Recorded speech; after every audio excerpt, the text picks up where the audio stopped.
Halo sobat semua, selamat datang kembali di channel novel kita. Sebelum kita lanjutkan ceritanya ini, ayo jangan lupa subscribe, like, komen, share, dan nyalakan lonceng notifikasinya agar mendapatkan notifikasi video terbaru ketika Mimin upload videonya. Dr. Stranger Thomas Kin, Bab 547 Skandal. Manajer Liu membawa semua reporter itu keluar dan mencari sebuah tempat yang tenang untuk berkumpul bersama para reporter. Hadirin sekalian, jika hal ini bisa berhasil, Tuan Lu akan memberikan bonus yang besar kepada kita semua. Bonus yang akan diberikan adalah ini. Manajer Liu mengeluarkan selembar cek dan memberikannya kepada salah satu dari mereka. Salah satu reporter menerima cek tersebut dan mengerutkan keningnya setelah melihat nominal pada cek tersebut. Tuan Lu begitu royal. Kami bahkan bisa bertahan hidup setelah mengundurkan diri dari pekerjaan kami nantinya.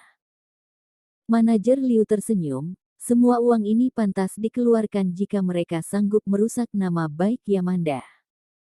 Bagaimanapun, menjatuhkan seorang artis terkenal bukanlah merupakan hal yang mudah, bukan? Manajer Liu kembali berkata, rencana kita hari ini tidaklah tercapai, namun aku ingin kalian menuliskan artikel-artikel yang mengarah ke bidang negatif. Apakah kalian tahu bagaimana cara menulisnya? Tenang saja Manajer Liu, kami semua sudah ahli di bidang ini. Sampai berjumpa di aplikasi Weibo pada jam 12 nanti. Beberapa jam kemudian, mereka semua menerima uang dan pulang untuk menulis artikel. Sama seperti dugaan Yamanda, aksi Fendi tidak mungkin berhenti sampai di sini saja. Jika berita negatif tentang Yamanda dipublikasikan, maka ini akan menjadi sebuah berita internasional yang juga mampu menutupi seluruh berita tentang Fendi. Ketika Yamanda hendak pulang untuk beristirahat, dia dan Kak Mia pun menyewa sebuah kamar hotel dan berbaring di atas kasur sambil melihat ponsel mereka. Setelah pukul 12, puluhan reporter pun mengirimkan hasil karya mereka di waktu yang bersamaan.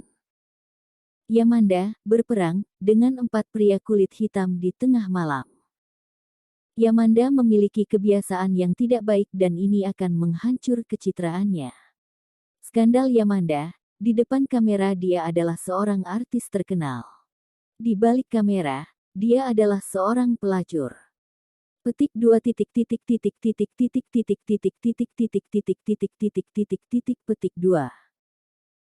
Para reporter itu sangatlah sadis. Meskipun tujuan mereka menuliskan artikel ini adalah untuk menarik perhatian banyak orang, namun mereka juga tidak bersikap segan pada Yamanda.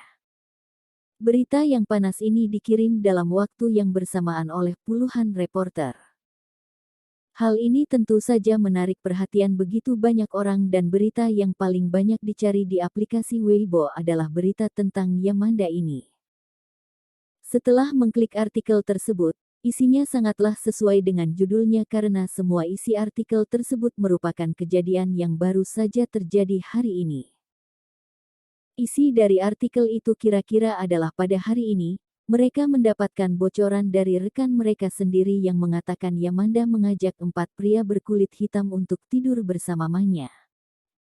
Jadi, mereka pun pergi ke tempat kejadian itu untuk memotret. Namun setelah mereka tiba di sana, Yamanda sudah melarikan diri. Pakaian keempat pria berkulit hitam itu terlihat begitu berantakan dan di dalam ruangan itu masih terdapat pakaian dan juga ponsel Yamanda. Karena mereka tidak berhasil memotret Yamanda, mereka hanya bisa berkata kalau Yamanda sudah melarikan diri. Meskipun tidak ada foto membuat hal ini begitu sulit dipercaya. Namun tersebar sebuah video yang memperlihatkan Yamanda masuk ke dalam ruang rias dan diikuti oleh keempat pria kulit hitam tersebut. Ditambah lagi pakaian dan juga ponsel Yamanda yang tertinggal di ruangan itu, bukankah perkataan para netizen itu benar? Fendi juga menyewa begitu banyak netizen bayaran untuk mengomentari artikel ini dan opini publik pun berubah drastis. Aku sudah berkata sejak awal kalau Yamanda adalah wanita yang tidak suci. Beberapa tahun yang lalu, aku pernah melihatnya masuk ke dalam bar bersama dua pria lain. Aku adalah orang dalam, oleh karena itu, aku tidak bisa memberitahu namaku. Setiap kali syuting, Yamanda selalu dikawal oleh dua pria yang berbeda setiap minggunya. Benar, aku juga mengetahui sedikit hal tentangnya. Suatu hari, aku pergi ke kamarnya untuk mengantarkan buah, namun di dalam kamarnya, aku melihat terdapat 4 hingga 5 buah kondom yang telah dipakai. Petik 2. Netizen bayaran di zaman ini memanglah seperti ini. Mereka begitu hebat dalam menulis hal-hal yang palsu. Mereka suka berpura-pura menjadi orang dalam dan menjadikan begitu banyak hal yang tiada menjadi ada. Kak Mia begitu marah setelah melihat semua komentar ini. Dr. Stranger Thomas Kin, bab 548 praktek malam. Dia langsung membanting ponselnya ke lantai hingga membuat ponselnya lecet. Brengsek, mereka mempercayai semua ini. Kak Mia merasa begitu marah akan hal ini. Semua orang itu sangatlah licik. Awalnya mereka ingin menjatuhkan Yamanda dengan cara yang licik juga, namun mereka tidaklah berhasil. Namun sekarang, mereka kembali datang untuk mencelakai Yamanda. Ini sangatlah keterlaluan.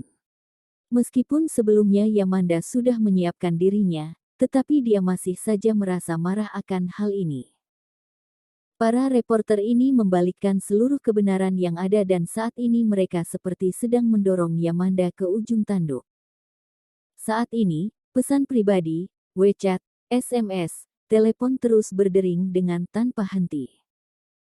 Yamanda lalu mengirimkan sebuah pesan kepada Thomas dan langsung menutup ponselnya. Setelah itu, dia pun menyerahkan hal ini kepada Kak Mia. Kak Mia juga sudah berada di dunia hiburan ini dalam jangka waktu yang panjang, dia pastinya sudah membuat persiapan akan hal ini. Untuk 2 hari ke depan, mari kita bersikap tenang terlebih dahulu. Jika kita langsung pergi meminta bantuan pada perusahaan PR, mungkin saja masalah ini juga tidak bisa diselesaikan dengan mudah. Setelah masalah ini mulai redah, aku akan menghubungi beberapa reporter untuk menggelar sebuah acara untuk memperjelas kebenaran masalah ini. Yamanda, cepatlah pergi ke rumah sakit untuk memeriksa darahmu dan setelah itu, pergilah melapor pada polisi. Kak Mia memiliki pengalaman yang cukup. Yamanda tadinya diracuni dan pastinya terdapat bekas racun pada darahnya. Ini bisa dijadikan bukti kalau Yamanda dijebak oleh orang lain dan ini juga merupakan bukti yang akurat pada saat acara penjelasan kebenaran masalah nanti.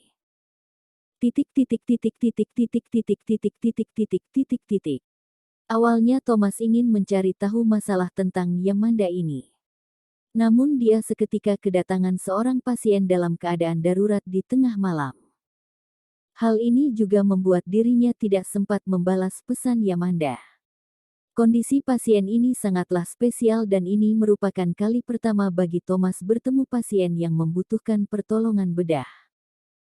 Biasanya, orang-orang akan pergi ke rumah sakit untuk melakukan pembedahan, karena hanya pihak rumah sakitlah yang mampu melakukan ini dengan baik. Dalam pengetahuan setiap orang, pihak rumah sakitlah yang mampu menangani segala penyakit darurat dan tabin hanya mampu mengobati penyakit secara perlahan. Oleh karena itu, setiap pasien yang butuh menjalankan operasi biasanya akan langsung pergi ke rumah sakit. Namun pasien ini baru saja terluka di sekitaran tempat ini dan dia terpaksa datang ke klinik Thomas. Pasien ini adalah seorang wanita berumur 40-an dan dia bernama Rosita Zhao. Meskipun umur Rosita sudah mencapai 40-an, namun ia merawat dirinya dengan begitu baik. Di sisinya terlihat seorang pria muda, sepertinya pria itu adalah putranya. Dokter, bantulah aku untuk melihat kondisi ibuku ini. Aku sudah pergi ke beberapa klinik dan mereka semua berkata kalau ini tidak lagi bisa diobati. Thomas menundukkan kepalanya dan melihat kalau Rosita sepertinya menginjak paku. Sekitaran tempat ini sudah selesai dibangun, namun 3 kilometer dari tempat ini terdapat sebuah proyek konstruksi yang masih sedang dibangun. Mungkin dia menginjak paku itu di sana. Paku itu memiliki panjang sekitar 10 cm dan menembusi kaki ibunya. Dan sangat kebetulan sekali karena paku itu awalnya menusuk sepatu hak tinggi yang dikenakan oleh Rosita, mulai dari tumit sepatu hak tinggi hingga menembus tumit. Luka ini terlihat begitu menyakitkan. Meskipun Rosita sudah berumur 40-an dan terlihat begitu tenang, namun sebenarnya dirinya merasa begitu kesakitan hingga sekujur tubuhnya bergetar dan mengeluarkan air mata. Pria muda itu lalu berkata dengan penuh kasihan, "Dokter, apakah kamu bisa menolong ibuku? Ibuku tidak boleh menggunakan obat bius." Thomas terbengong sebentar, tidak heran kenapa tabib lain tidak mampu untuk mengobati luka ibunya. Ternyata karena ibunya memiliki alergi terhadap obat bius. Jika dibawa ke rumah sakit, ibunya pastilah akan disuntik menggunakan obat bius untuk menjalani operasi. Jika paku itu langsung dicabut tanpa menggunakan obat bius, mungkin dia tidak akan bisa menahan rasa sakit tersebut. Bersambung.